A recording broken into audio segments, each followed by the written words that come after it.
My kids knew about my wife's affair and helped her hide it. I divorced her, and I disowned them too.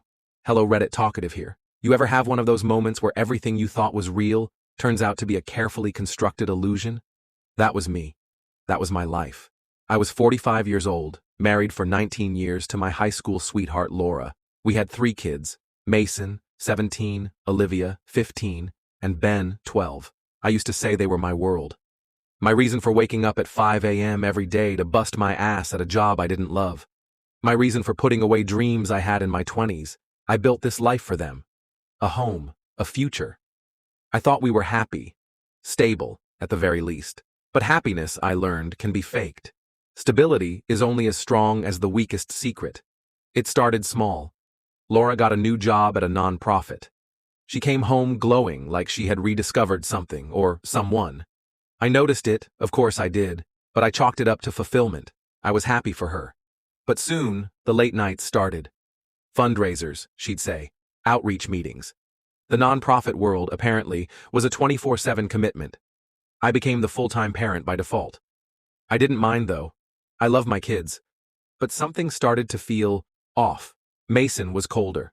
Olivia avoided conversations. Even Ben, my sweet, always chattering youngest, got quiet when I walked into the room. I chalked it up to teenager moods, hormones. I never imagined they were hiding something from me. Hiding her secret. The unraveling began on a Thursday night. I'd made dinner. Laura said she'd be late again. I told the kids to go ahead and eat without her, and I went upstairs to get laundry. That's when I saw it. Ben's iPad, open on his bed. A video. He must have recorded something, or maybe he was watching something saved from earlier. I shouldn't have looked. I know that. But I did, and there it was. A video of Laura, my wife, kissing another man. In our driveway, while our youngest sat in the back seat, filming from the window and laughing. I stood there frozen, my hands shaking. I couldn't even feel my legs. I played it again, and again, each time, hoping I was seeing it wrong. I wasn't. I confronted Laura that night. She didn't even deny it. She just looked at me, eyes glassy, and said, "I didn't know how to tell you.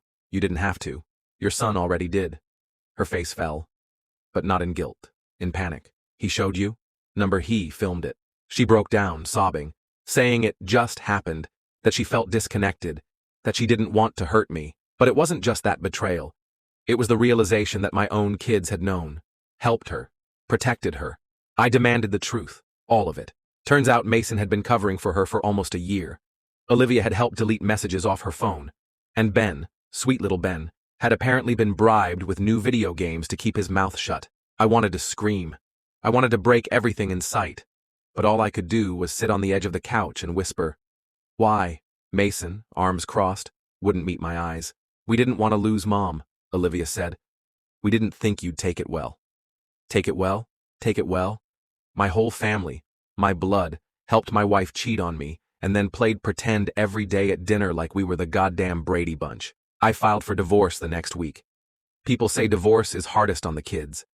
But I don't think people talk enough about what happens when the kids choose a side, and it's not yours. When Laura moved out, the kids went with her.